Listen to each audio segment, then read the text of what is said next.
I came to Islam at a time where I was choosing my death date, if you know what that means. Now, dealing with a severe sickness, constantly being sick, um, finalizing a divorce, um, going through hell at a job, being abused, and having so many different things in life that have happened to me. And I want to tell you this, there's a brother that I watched for weeks, Maliki Click. I'm going to add him to this video or tag him to this video because he's the one that gave me my Shahada. And I was going through a hard time. I literally, that day, was going to terminate my life.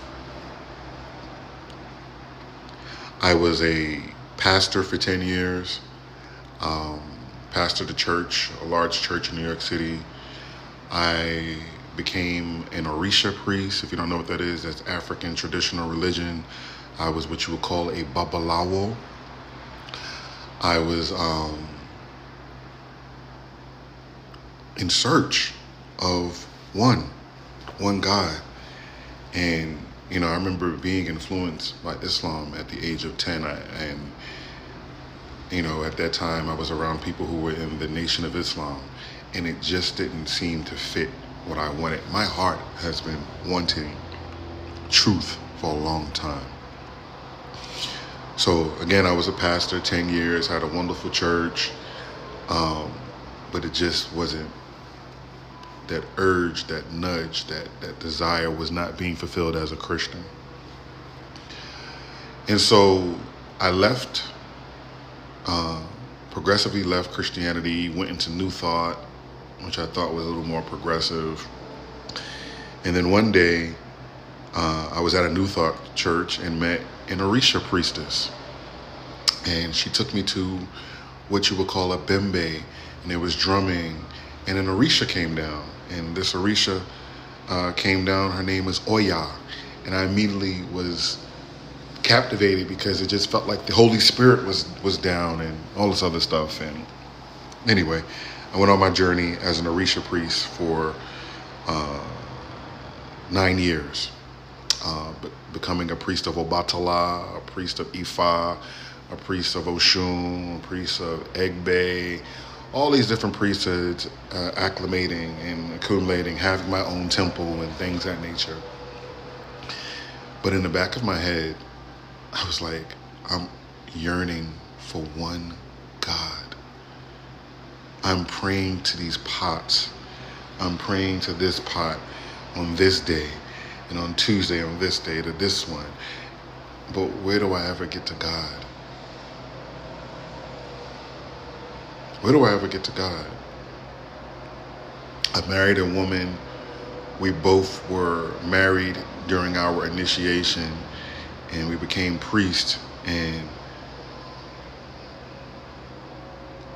we had a lot of issues in our marriage.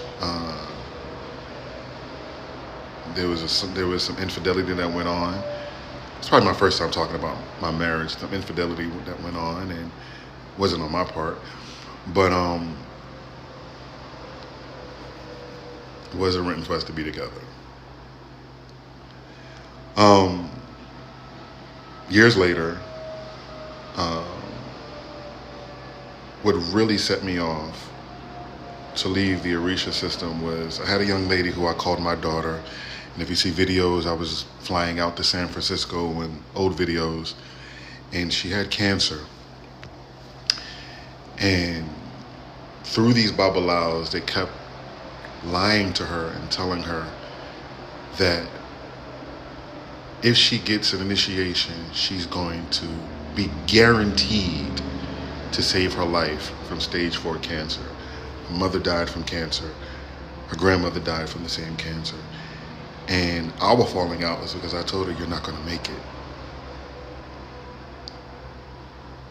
She was lied to. And it really broke my heart because she literally spent almost $100,000 trying to save her life.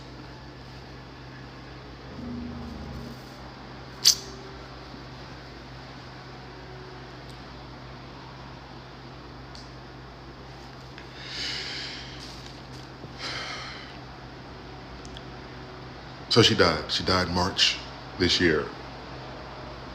And my life literally went on a down spiral.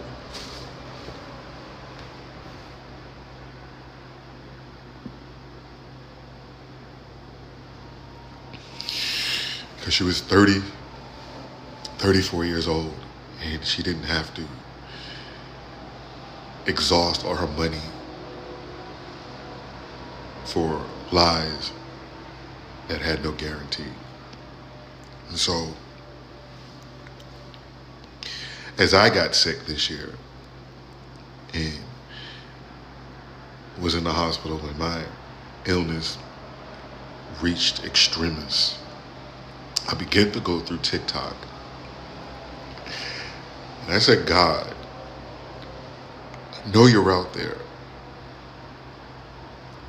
I'm tired of praying to pots. I'm tired of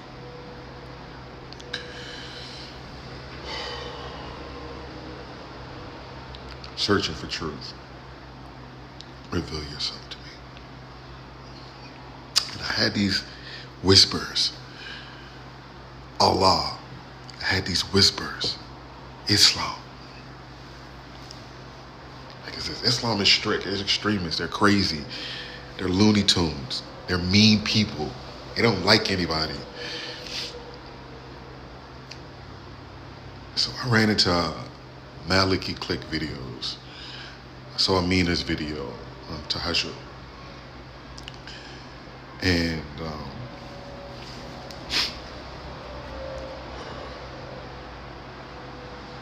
the night I was going to end my life, Maliki Click was online, and I requested him on his live, and I said, can you walk me through the Shahada? So, can I tell you, that was a month ago. I'm new to this. And I know I don't fit the paradigm of what people would think a Muslim would look like.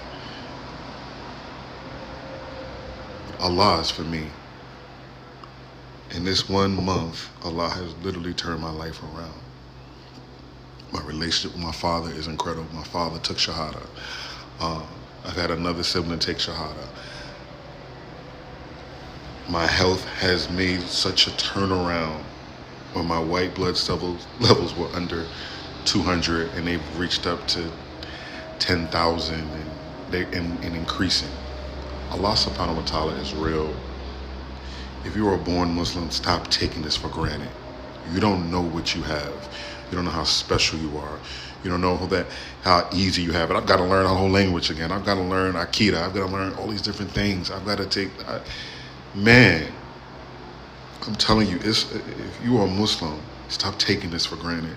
Stop taking this truth for granted, because you don't know how effective you can be by just being kind, by just smiling, by understanding, being compassionate, that people in this world are hungry, and they're hungry for the truth.